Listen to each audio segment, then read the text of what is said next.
Para Venezuela, muy buenas tardes, queridos amigos, queridas amigas, bienvenidos como siempre en Buena Hora.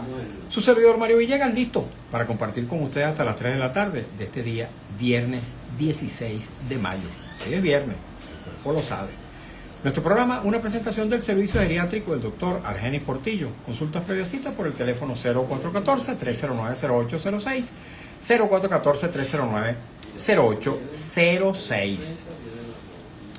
El domingo, no este, sino el siguiente, es 25 de mayo, día de las elecciones de los gobernadores, los integrantes de los consejos legislativos regionales y los diputados a la Asamblea Nacional. De modo que faltan escasísimos días para que los venezolanos acudamos a las urnas electorales a cumplir con esta importante tarea de darnos unos gobernadores y unos legisladores regionales y nacionales que cumplan con las obligaciones constitucionales que tienen y que favorezcan políticas públicas de interés social, de interés para el bienestar de todos los ciudadanos de este país.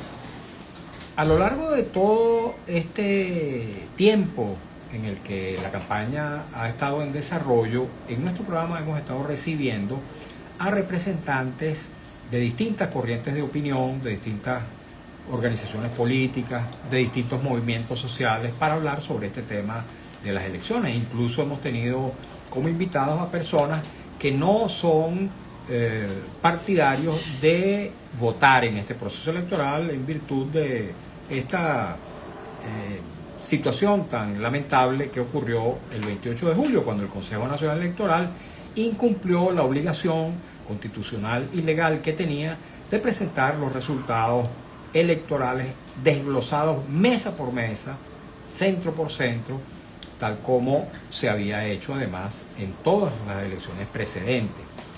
Lo cierto es que esta ha sido una tribuna abierta a todas las corrientes de opinión, a todos los modos de pensar respecto a la coyuntura nacional y particularmente el hecho electoral. Candidatos a la Asamblea Nacional, candidatos a las gobernaciones, candidatos a consejos legislativos regionales, dirigentes políticos, líderes sociales, consultores políticos, etc.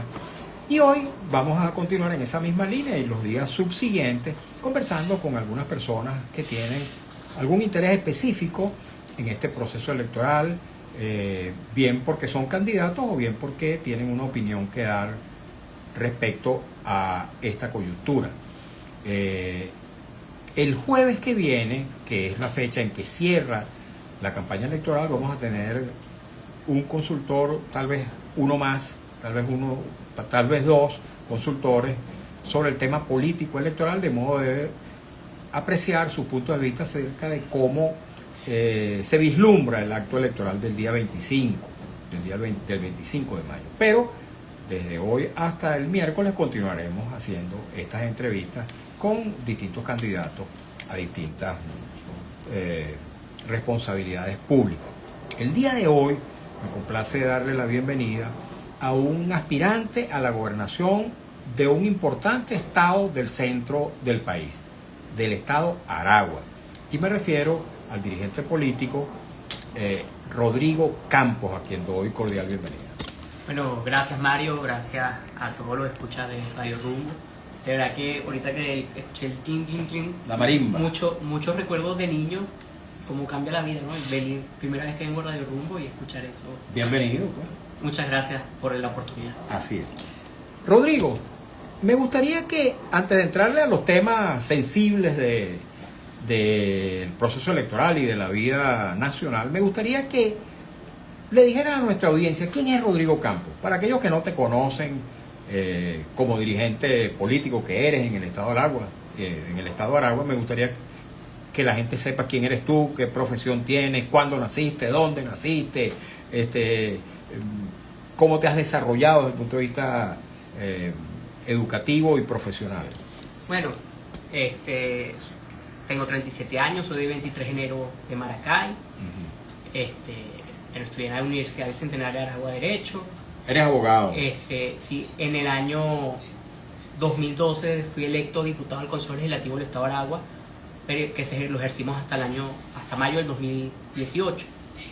Allí hicimos bastante trabajo parlamentario denunciando las irregularidades del gobierno de Tarek El Aissami. También un poco hicimos algunas denuncias cuando Carilberto fue encargada de la gobernación, que Tarek asumió la vicepresidencia, y ya lo último, el primer año de Marcos Torres. Hicimos también bastante tema social en cuanto a las denuncias del agua. ¿Has hecho vida política en el partido Primero Justicia? Sí, milito en Primero Justicia desde el año 2005. Actualmente soy el presidente de Primero Justicia en el Estado de Aragua.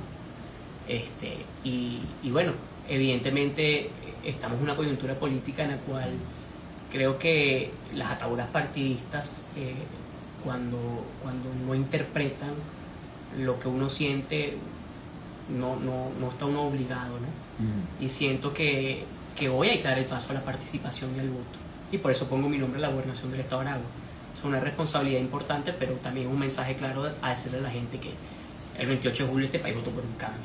Y no hacer nada no es una opción. Yo no puedo valorar a dirigentes que le digan a esa gran mayoría: quédate tranquilo, quédate en tu casa, y pareciera que la gente entonces abajo está como a la expectativa y cada día se diluye eso un poco más, porque hoy aquí vemos 5 personas dentro de la cabina y te puedo decir que lo primero que hicimos al despertar fue ver el precio del dólar paralelo, a ver cuánto estaba, dónde cambiamos y dónde nos ahorrábamos una plática, porque la situación económica apremia, o sea, la situación económica se nos viene encima y eso la política pasa a un segundo plano, porque sobrevivir es tarea diaria de todos. Entonces creo que decirle a la gente que ganamos un proceso electoral, que es que no se dieron los resultados, pero todos sabemos al final qué pasó en nuestro espacio, y decirle que no hagamos nada, no tiene sentido. Para mí la mejor forma de reivindicar el 28 de julio es parándonos frente al poder en una mesa de votación y diciéndole: aquí estamos, sabemos lo que pasó y estamos dispuestos a repetirlo una y mil veces más, porque queremos vivir mejor. Porque al final esta lucha se trata de que la gente viva mejor, no se trata de quién se sienta en el cargo, sino para qué se utiliza el cargo, y el cargo en la política tiene que usarse para que la gente viva mejor. Ok. Has hablado de los llamados que se han hecho a la abstención, y más que a la abstención específicamente un llamado que ha hecho María Corina Machado a que la gente se quede en su casa con esas palabras. ¿Qué significación tiene ese llamado en boca de una persona que lideró junto con otros dirigentes políticos ese proceso del 28 de julio? ¿Cómo interpretas tú este llamado insistente a que la gente se quede en su casa? ¿Qué se puede esperar con una gente encerrada en su casa mientras los candidatos del poder se apropian de toda la estructura institucional del Estado venezolano? Mira, yo no interpreto, ¿no? Yo afortunadamente hago política, como te dije, en el año 2005. Yo viví el retiro parlamentario en el año 2005. Todavía no estamos pagando las consecuencias. Y ese día llamaron a misa. Y yo, bueno, fui a misa, pues disciplinadamente, en la juventud del partido, y cuando fuimos a la misa, ni sabía qué decía yo ahí, ni cómo íbamos a salir al gobierno estando allí. Después, en el 2018, se nos vendió exactamente lo mismo: nos íbamos a participar en el proceso presidencial y tal, y quedamos en casa, y que fuéramos a contar cuánta gente votaba, porque Maduro no iba a aguantar 2 años en lo que estaba haciendo. Se iba a deslegitimar, sí, supuestamente. Entonces yo no interpreto llamados, yo vivo de mi propia experiencia que yo he hecho, pues yo soy dirigente. O sea, yo puedo entender la frustración de la gente, pero quien hace de la política su oficio, su arte de vida, tiene que se entiende que uno tiene que estar más experimentado en la lectura de la situación. Entonces yo lo que te digo es, eso es absurdo, decirle a la gente que no haga nada, decirle a la gente que se quede en su casa cuando es una gran mayoría que está allí, que los que estamos dentro del país sabemos que la mayoría está ahí silente, pero está latente. O sea, la gente está todos los días llevando, y al contrario, nosotros lo que tenemos que motivar a esa gente que eso pase, es a decirle: este es el camino. ¿Por qué tú crees que se arma todo este regional del QR? Que por cierto, nosotros ganamos la Asamblea Nacional sin código QR. Porque 2015. Claro, porque el gobierno, lo que le perturba es que exista una mínima participación. ¿Por qué? Porque la votación fue tan pírrica en el 28 de julio que se lleva por delante. Tan pírrica la del gobierno. Claro, se los lleva por delante cualquier participación por encima del 35%. Entonces, cuando el gobierno es tan vulnerable, y lo demuestra con una campaña de 20 días, que prácticamente la oposición que está participando no tiene acceso a los medios masivos del Estado ni los recursos. Por cada bolívar que yo he invertido en la campaña, te puedo asegurar que la candidata del gobierno en Aragua ha invertido miles de dólares. Entonces, no hay forma de competir. Pero lo que sí hay es que competir es en la narrativa, en decirle a la gente que somos mayoría, en denunciar lo que pasó, lo que sigue pasando. Entonces, yo creo que esa oportunidad no se pueden perder, porque la elección te abre un espacio para reconectar con la gente que te pregunta todos los días como dirigente, ¿qué pasó? ¿Qué vamos a hacer? Fíjate, diera la impresión de que lo que ocurrió en la embajada argentina hace escasos días, de algún modo puede haber alimentado más aún esa fantasía de que va a venir una fuerza exógena desde quién sabe dónde y va a cambiar las cosas en Venezuela. Frente a esas personas que creen eso, ¿qué mensaje tienes tú para convencerlas de lo contrario? ¿O qué palabras tienes para ellas? Bueno, yo no creo que eso vaya a pasar. Cada quien es libre de creer lo que quiera. Pero por ir a votar el 25 de mayo, si eso llegase a pasar, no se va a detener.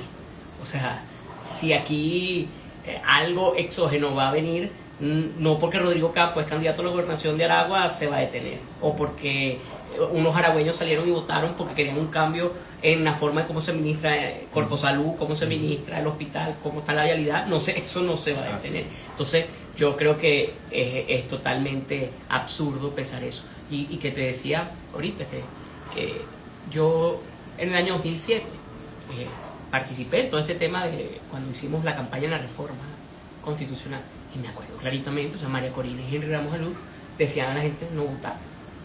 Y los estudiantes, el movimiento universitario, con Primero Justicia, Voluntad Popular y Ecopey de Ignacio Plana, fuimos los únicos que participamos, Nuevo Tiempo, fuimos los únicos que participamos en ese proceso electoral y ganamos. Y derrotamos a Chávez, que venía a ser reelecto por 6 millones de votos.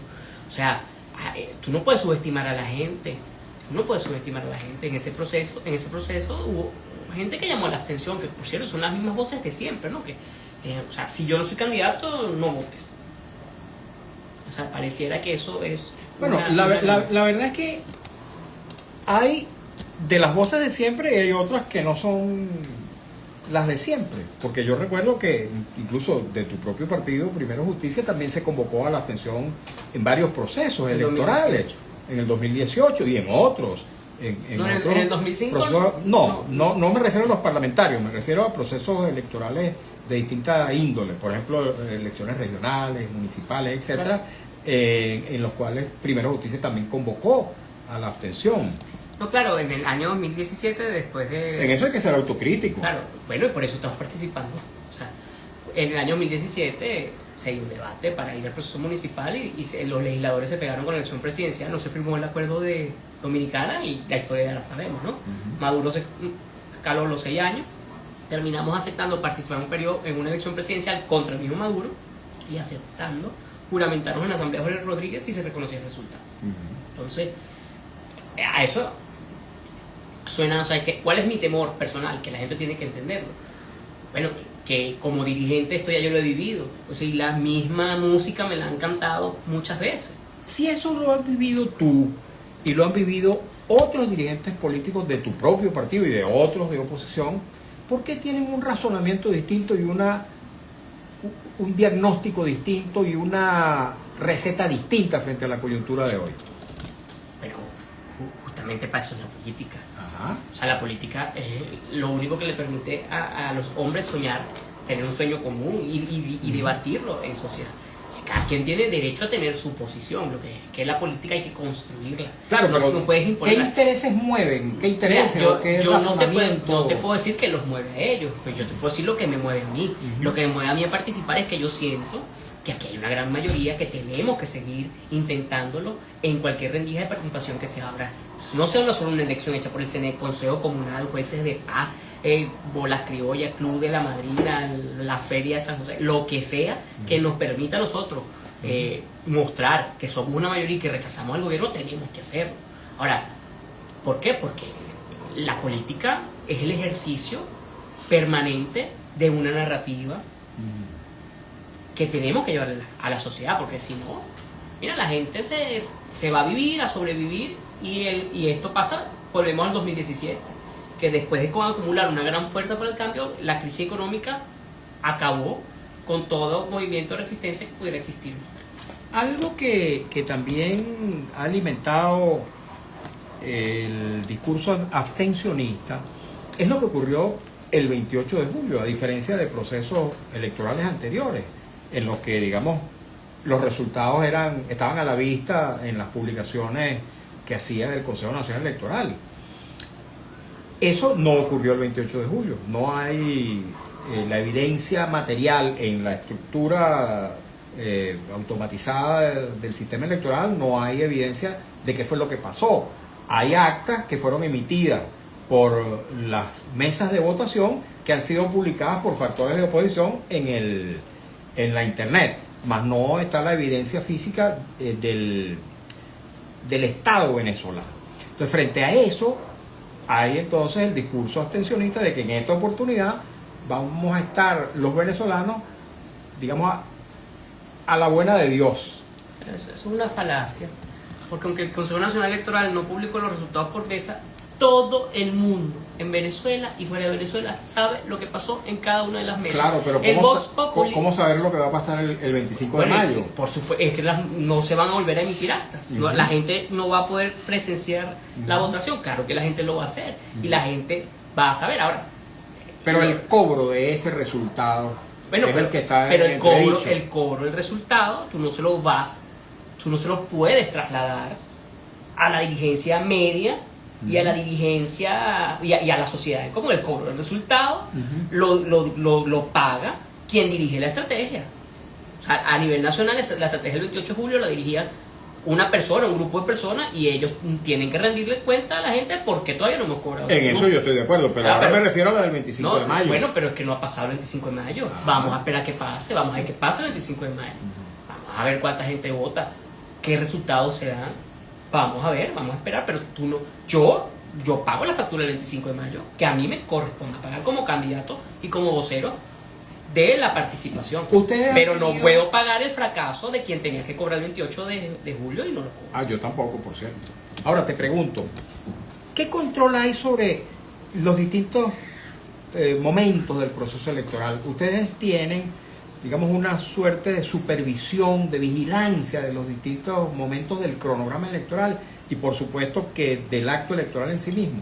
¿Van a tenerlo? Sí, claro. De hecho, bueno, en el Consejo Nacional Electoral están los auditores que están cuando se programan las máquinas, todo eso, los testigos. O sea, eso siempre está. Y es que algo que pasó el 28 de julio es que se quedó claro que el proceso de las máquinas y el voto es secreto, no puedes cambiar la votación de las máquinas. O sea, eso quedó demostrado totalmente. O sea, aquí una hoja Excel fue lo que mató todo. Porque al final lo que hicieron fue no publicar nada. Porque el sistema no lo puede vulnerar. Entonces lo obviaron. Pero sin duda creo que quedó claro de que no hay manera de adulterar el resultado dentro de la máquina. O sea, ya quedan factores humanos, pero digitalmente es imposible.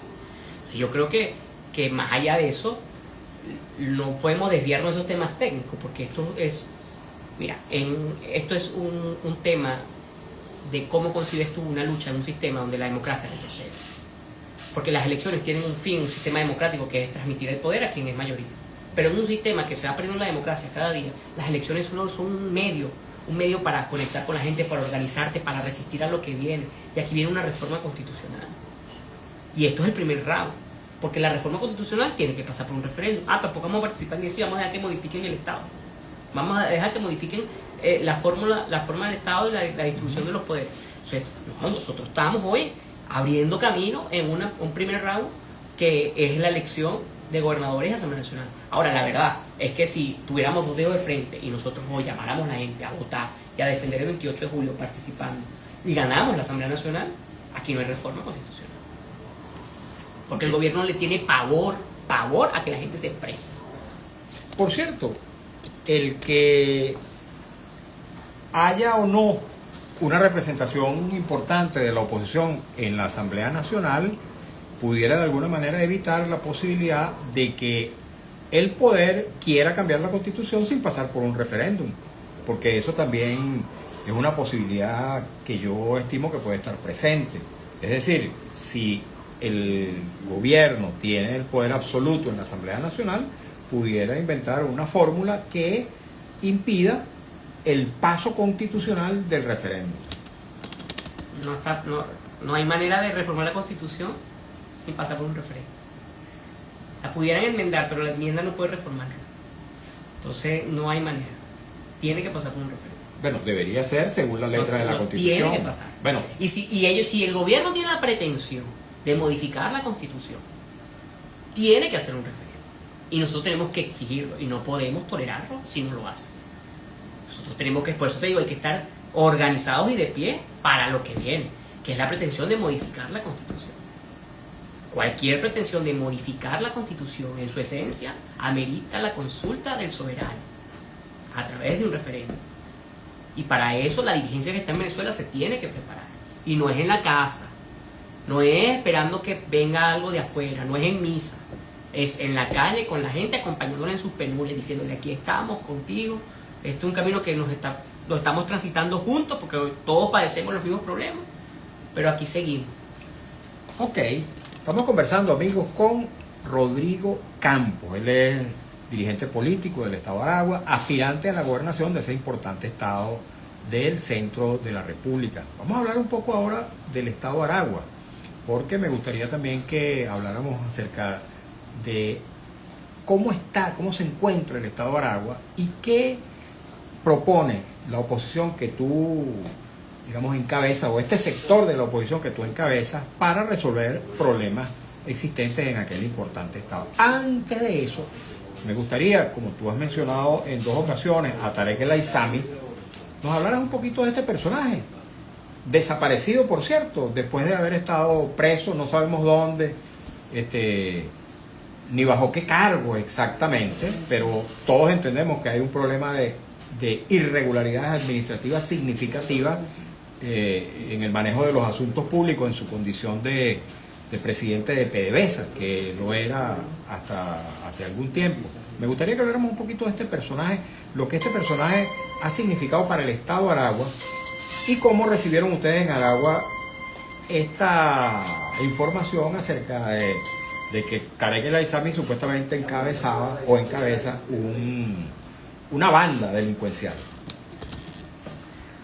Bueno, mira, Tarek llegó al Estado de Aragua con paracaídas, en el año 2012 a ser candidato, y la verdad que desde que llegó nosotros hicimos una férrea oposición a él, sembró un estado de persecución, bueno, inhabilitó a Richard Mardo, fue una petición que hizo, siendo el principal referente político del Estado de Aragua, pero una gobernación que le quedó muy pequeña, era un gobernador que despreciaba, o sea, después de ser ministro del Interior y asumir el gobierno regional, para él eso era degradarlo dentro de la cúspide. Era un gobernador ausente, realmente tenía un equipo que gestionaba por él. Nosotros hicimos durante el Consejo Legislativo muchas denuncias de obras que se declaraban hechas y no se hacían, y al final eso costó la enemistad de él. De hecho hay grabaciones donde me amenazan y piden que se nos espiara la fracción. Nosotros pedimos un antejuicio de mérito. ¿Tú tenías buena relación con él inicialmente? No, pero una cosa es no tener una relación con alguien, otra cosa es ser enemigo público de otro. Creo que se nació la enemistad porque la arrogancia, el primer peso es la arrogancia. Entonces no aceptan crítica. Y bueno, nosotros solicitamos antejuicio de mérito contra él porque él encubrió los hechos de corrupción de Rafael Icea, que es otro corrupto más, y eso es un delito. Y a solicitud de Chávez, así lo confesó, él no denunció los hechos de corrupción que encontró. O sea, que él lo constató. Sí, y solicitamos su antejuicio de mérito porque era gobernador en ejercicio, pero esa causa sigue abierta en fiscalía, deberían de procesarlo, aprovechar que lo tienen donde lo tengan. Les recuerdo a la fiscalía, esa causa está allí para que la abra. Pero lo importante no es dónde está él hoy, lo importante es que el Estado de Aragua sigue estando allí, sigue teniendo los mismos problemas que cuando él llegó y nadie los ha solucionado, y que nosotros tenemos que abocarnos a resolver eso. Ya él es una triste página en la historia en el glorioso libro del Estado de Aragua. Entonces, yo no quisiera perder el tiempo en él. La justicia del hombre y de Dios se encargará, pero creo que nosotros en Aragua hoy, mira, si algo estuvimos en Aragua orgullosos yo estaba pequeño, pero decían, es el sistema de salud que había en esta Aragua. Aragua uno de los primeros estados en la descentralización, cuando en los años 90 se les dio las competencias a las regiones y desarrolló un sistema de salud que tenía dificultades como todo, pero daba mediana respuesta a la gente.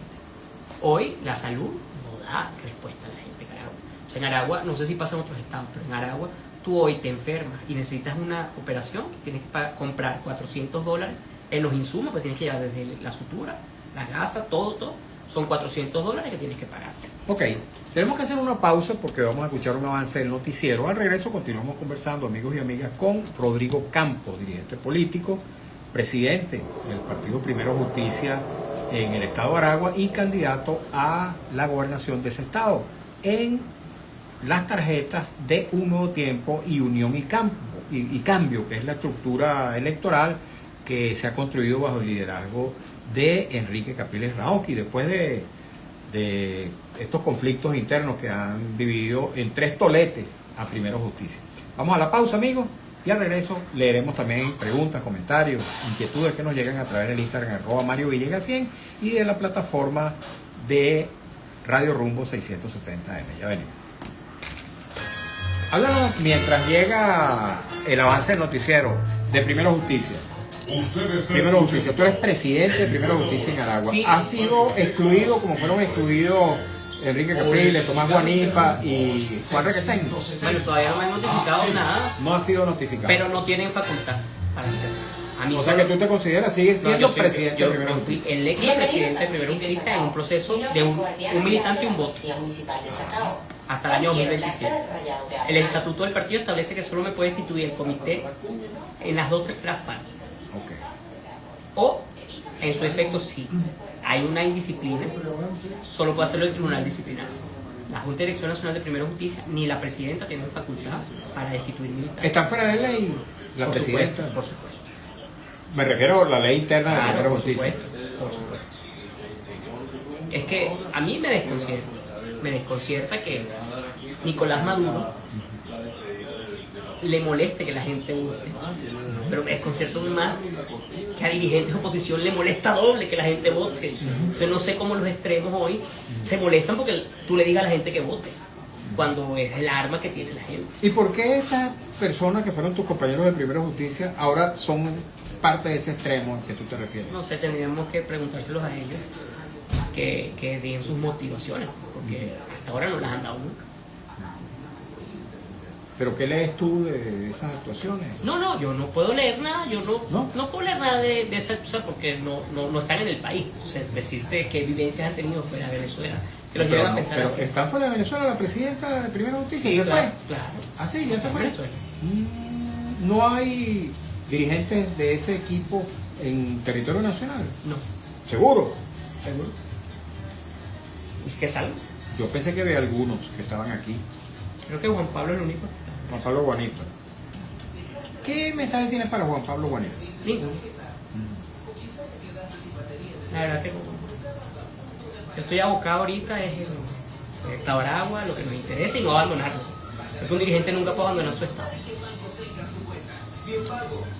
En los basamentos ideológicos que dieron nacimiento a Primero Justicia, ¿están presentes también en esa dirección que los ha considerado a ustedes o a una parte de Primero Justicia fuera de los ámbitos del partido? Alex Márquez. Yo creo que los que dirigen hoy Primero Justicia no representan el diario del partido.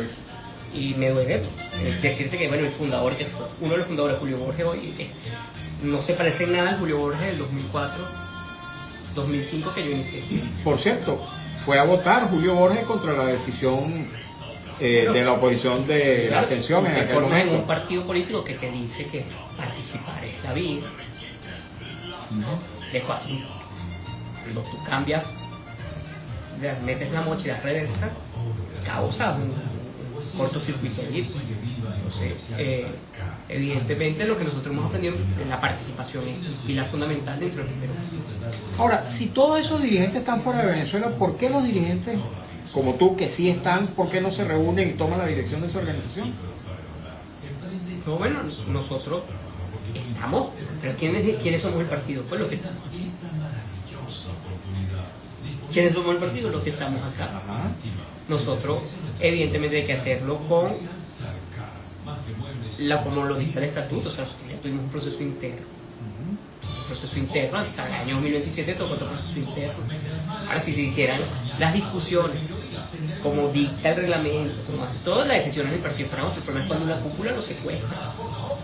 Y la verdad es que, la verdad verdadera, ese tema no le interesa a nadie.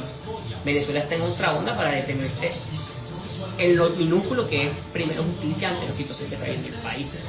Es un problema que nos duele a nosotros, que somos los que hemos dejado sudor y lágrimas allí en ese partido. Ok, vamos a escuchar a Alex Márquez.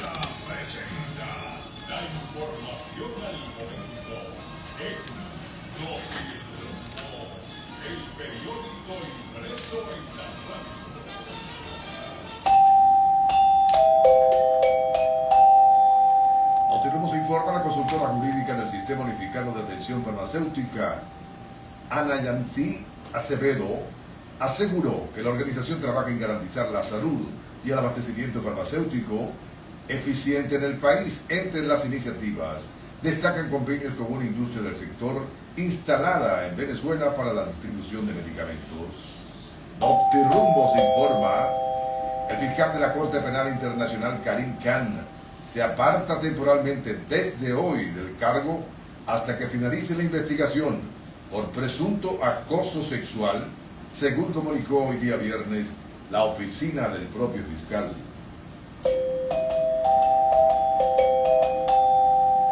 Al Ministerio de Transporte están exigiendo un operativo de revisión a las unidades de pasajeros que día a día trasladan a los ciudadanos en Caracas.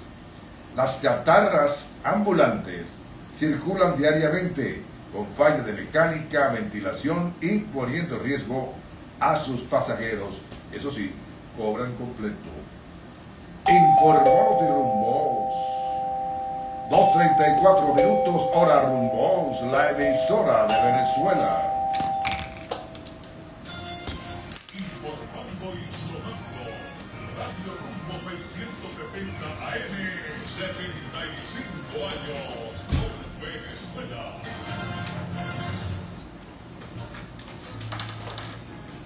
Usted está escuchando En Buena Hora con Mario Villegas y Freddy Jiménez por el Gigante Rumbos 670 AM.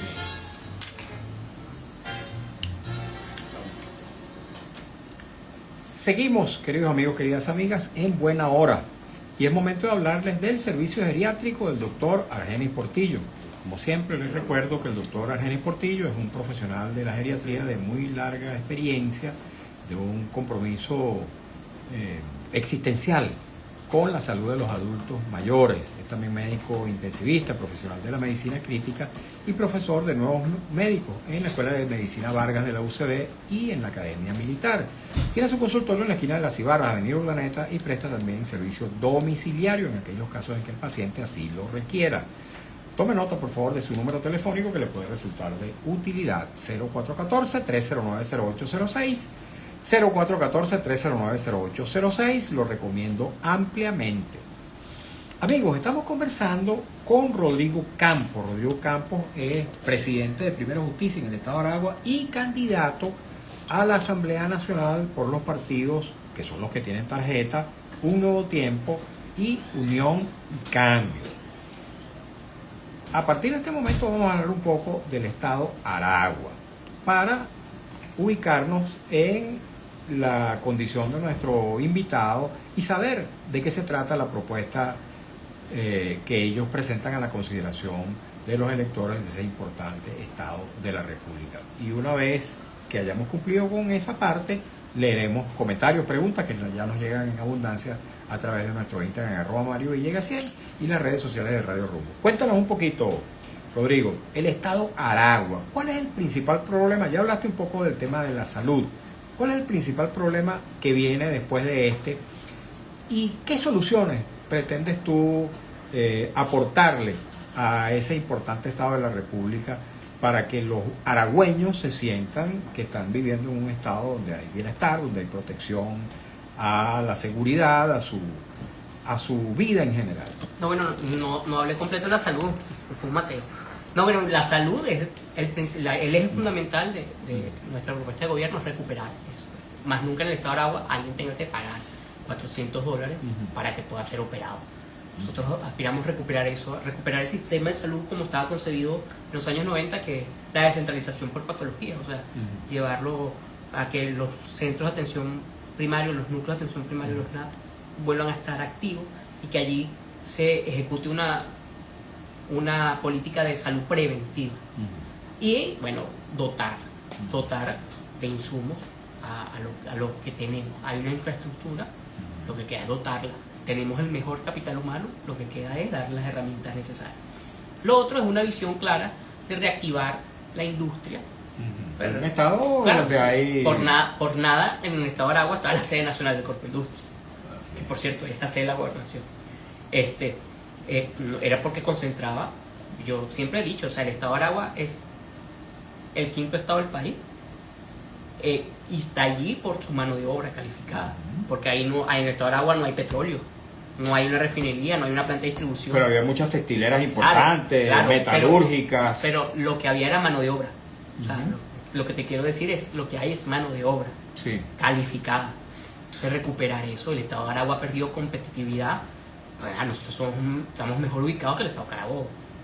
Y si el estado de Carabobo nos está ganando, la gente prefiere invertir en Carabobo que en Aragua. O sea, hay que buscar el mecanismo de hacer atractivo. Eso pasa primero por cambiar esa concepción que hay en Aragua de confiscar a través de los impuestos. O sea, el estado de Aragua es uno de los estados con más presión fiscal en el país. Eso hay que cambiar. El gobierno no puede perseguir al que produce, tiene que acompañarlo. Hay que pedir a los diputados de la Asamblea Nacional que busquemos leyes que beneficien a las zonas Y industriales. no hay del estado unas de Aragua. normas nacionales que justamente persiguen homologar la tributación nacional. Sí, pero eso todavía no ha dado efecto. Y como te digo, o sea, la cultura es, si va del 1 al 5, bueno, vamos a meterle el 5, que es lo máximo que me deja la ley. Allá en Aragua prevalece O sea, ese propósito. esa es la cultura que hay. Cuando es una cultura de confiscar a través del impuesto, y la izquierda tiene esa visión básicamente, y nosotros no tenemos esa visión. Pero si eso es así, perdóname que te interrumpa, pero si eso es así, entonces en todos los estados debería ocurrir lo mismo, porque la mayoría de esos estados están en manos precisamente de la misma gente. Pero tal vez no hay una cultura. Cuando te hablo que hay una cultura es porque... Porque tú dices, no, la izquierda piensa así. Pero el estado de Aragua tiene la izquierda, antes del chavismo ya era un estado que estaba en la izquierda. Ajá. Entonces, bueno, gobernaba el MAS, que no lo hizo mal, ¿no? Pero creó una cultura y hay chavismos de chavismo, ¿no? Yo te lo digo, o sea, en Aragua nos ha tocado el peor chavismo de todos. O sea, porque tú, por lo menos en el momento de Chávez, tú puedes decir que por el chavismo en Lara pasó un Henry Falcón, que no es comparable con los chavistas que han pasado por Aragua. Por cierto, Aragua, cuando uno iba hacia Aragua o hacia cualquier otro lugar de la República al que había que llegar transitando previamente por Aragua, se encontraba uno con un gran aviso que decía: bienvenido a Aragua, la cuna de la revolución. Ese aviso, por cierto, que desapareció ya hace algún tiempo. ¿Por qué será? ¿Qué saben ustedes? Es que yo creo que los primeros que quieren olvidar a Chávez son los maduristas. Porque sin duda... Los maduristas de Aragua. Y de Venezuela. O sea, yo creo que bueno, decir es irrelevante, ¿no? Porque al final de cuentas lo que te digo, esto se trata de que la gente viva mejor. O sea, un eslogan que lo quiten, que lo pongan. Pero ¿Te parece que es irrelevante? Bueno, claro, porque al final la gente no va a comer o dejar de comer porque esté el aviso o no. Yo creo que al contrario, lo que nosotros tenemos que buscar es que Aragua puede ser distinta, que Aragua puede tener un gobierno diferente a lo que ha tenido durante muchísimos años, y que no tiene que ir a un eslogan político. Porque si en este momento hay candidaturas que no representan estructuras partidistas, la nuestra, la que tenemos un nuevo tiempo y un nuevo cambio, que justamente son candidaturas que salen de la necesidad ciudadana de los que creemos que hay que defender el voto, y que a Troche y Mocha hemos dado el paso al frente, sabiendo lo duro que es tomar una decisión por la persecución que pueden ejercer los sectores radicales. Y lo hemos hecho porque creemos en eso. ¿Qué puedes decirnos de la candidata del chavismo que va a esta elección aspirando a la gobernación? Bueno, pero yo voy pero para retomar un poco lo que te decía. Bueno, cambiar esa cultura un poco fiscal, pero también el turismo. Nosotros tenemos una costa en Aragua espectacular que puede potenciar en los ingresos del Estado. y el sur del estado de Aragua, que es llano, o sea, y que puede también ser explotado de manera agrícola, pero también turística. Y eso pasa, si tú quieres reactivar industria y turismo, pasa porque tú tengas que invertir en servicios y en vialidad, sin duda. Entonces, cuando tú tienes una concepción de hacia dónde quieres llevar el Estado, todo va saliendo. Yo de la candidata del PSUV, lo que puedo decir es que ella es la alcaldesa actual del segundo municipio más grande del estado de Aragua. No tiene una gestión que mostrar. El municipio de Santiago de Mariño es un municipio con menos vialidad, o sea, donde te metes hay un hueco. O sea, Turmero, Sorocaima, Samán de Güere. Y la verdad es que yo le pido a la gente de Mariño, sobre todo, que salga y vote. Ustedes ya lo están viviendo, ustedes lo están padeciendo. No dejen que todos los aragüeños vivan ese mal gobierno.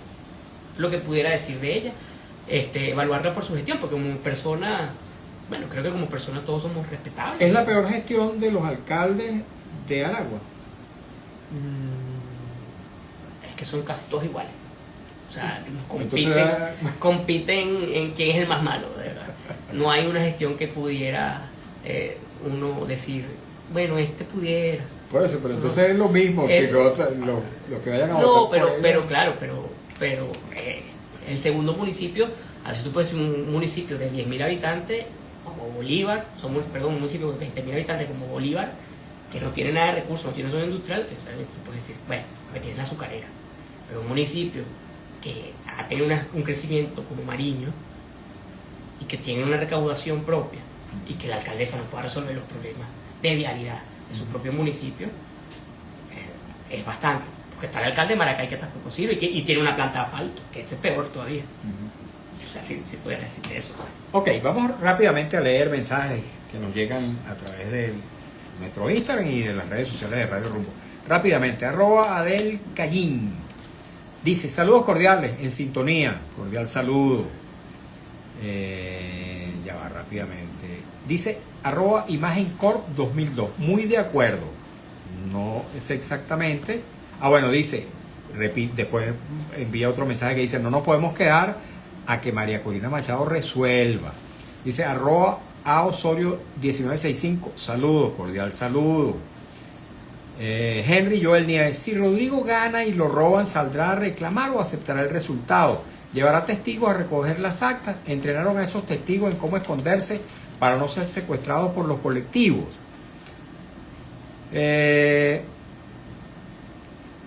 Isabel de Manso, buenas tardes Mario, me gusta esa frase, hay que seguir intentando, que somos mayoría, ¿cómo es eso que sin hacer nada resolvemos? @Juan Carlos Márquez 2105 dice, ¿por qué no proponer un conteo manual? El conteo manual existe, porque hay un conteo automatizado, pero en paralelo el 51% de las mesas de votación están sometidos a verificación ciudadana y ese conteo se hace manualmente. Ahora es más. Y ahora es más del Porque, 51%. Acuérdate que ahora la mayoría de centros de votación son de 1 y 2 Sí, meses. cuando son Entonces, de una... cuando son 1 y 2 meses se abren. Cuando Sí. es una mesa auditas el 100%. Así es, Entonces, así es. la mayoría de los centros son. O sea, lo que pasa es que el problema no es allí. El problema no es lo que el texto. O sea, si algo quedó claro el 28 de julio es que nosotros hicimos la chamba. Así es. Nosotros hicimos la chamba, recogimos las actas, por algo las tienen. O sea, nosotros hicimos la chamba. Y no podemos no podemos decir hoy, bueno, que no sirvió. Claro que sirvió porque justamente porque hicimos la chamba el 28 de julio es que hoy el gobierno está entrampado. Ok, vamos a seguir leyendo mensajes. Dice William S. Peláez, el voto del 25 de mayo es un acto de rebeldía y ratificación con el 28 de julio. Somos la mayoría y seguiremos demostrándolo. Mi compromiso es por Venezuela y la democracia. @Juan Carlos Márquez 2105, ¿por qué quitaron los códigos QR? @Henry Joel Nieves, es decir, que el 28 de julio nadie pagó. Yo veo dirigentes presos, perseguidos y algunos desvividos. Ahora, ¿Rodrigo saldrá a pagar el precio o se quedará en casita aceptando otro robo? José Gregorio Medina 33, si nos abstenemos, entregamos todo al gobierno. Y dice, con una asamblea equilibrada podemos seguir en la lucha.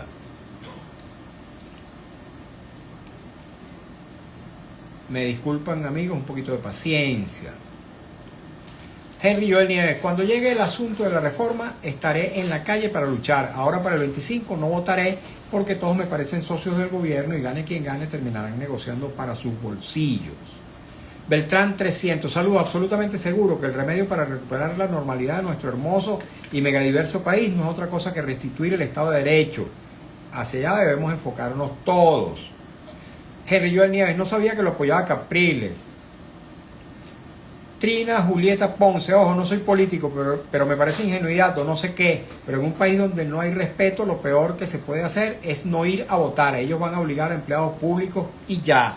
Varios mensajes, un poquito Pero de... ese empleado público es interesante. Yo le pregunto, está bien, a los empleados públicos los van a obligar a votar y nosotros no le damos a una opción en el tarjetón a los empleados públicos para que voten castigo, para que se expresen, para que incluso asistiendo obligados puedan expresarse y decirle a Maduro, estamos obligados aquí, pero te lo decimos otra vez, no te queremos. Correcto. Trina Julieta Ponce, la gente del gobierno con los obligados y los pocos que aún le apoyan sin ningún tipo de escrúpulos ni vergüenza alguna se va a dar por ganadores. Beltrán 300, por favor, pregúntale si conoce las competencias exclusivas y concurrentes de las gobernaciones. Por supuesto que las conoce porque fue por un poco de años diputado del Consejo Legislativo Regional. Voy a leer mensajes también que nos llegan a través de las redes de Radio Rumbo. Hay bastantes. Un poquito de paciencia si son tan amables. Manuel Espinosa, mucho éxito. En Venezuela nadie va a salir a votar. Bueno, eso de que nadie, mucha gente no va a salir a votar, pero otra gente va a salir. A lo mejor unos son más que otros, pero no es como eso de que nadie. Caimán dice, mi emisora desde niño, Radio Rumbo es su emisora desde niño, qué bueno. Espíritus que marchan, dice, tanto que hablan y cuando Ledesma no había ni un buhonero, así quieren ganar. Merchan, ¿hasta cuándo los catienses sufrirán con este caos en el bulevar de Catia? Ya no se puede ni caminar, la alcaldesa y el gobierno se hacen de la vista gorda. Curricán Reina, buenas tardes Mario y a tu invitado, te escucho todos los días, no me lo pierdo, pero quiero decirte que no votaré, yo ya voté el 28J, yo también voté el 28J y voy a volver a votar, pero se respeta a las personas que no vayan a hacerlo, siempre y cuando lo hagan con respeto. Esto son posiciones políticas perfectamente válidas, tanto una como la otra. Dice @Ana, yo sí voto, la abstención no es la vía, gente, mientras menos votemos el camino es más libre para ellos, tenemos que ejercer nuestro derecho. Manuel Espinosa, los cuerpos policiales no sirven. Carlos H, hay que salir a votar, ¿qué ganan con no votar? ¿No ven que Venezuela es democrática? Bueno, ¿qué respondes a esos comentarios en bloque? Porque nos quedan escasos 4 minuticos, Rodrigo. No, yo lo que le digo a la gente es que hay que votar. O sea, el voto es nuestra expresión y no podemos perder. ¿Por qué? Porque el voto o la elección en sí es un mecanismo que tenemos para expresarnos. No veamos la elección como que si esto es un país democrático y la elección es un cambio de mando para quien gane.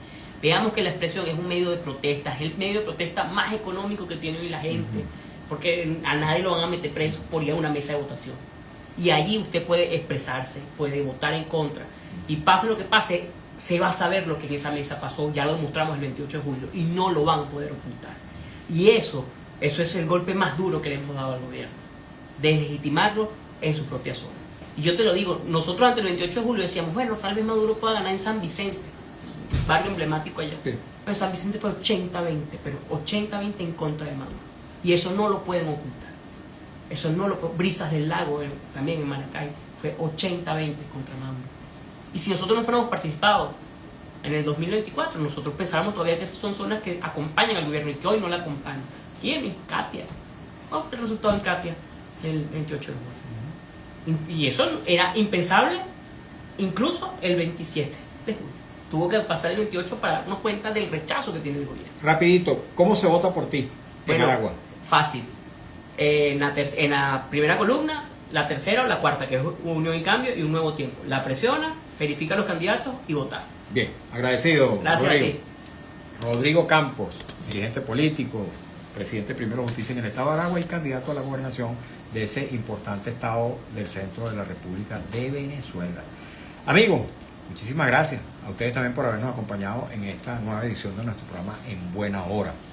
Trabajamos para ustedes con mucho cariño, como siempre, en la dirección de Radio Rumbo, Celsa Siciliano, en la jefatura de prensa Luis Alberto Albornoz.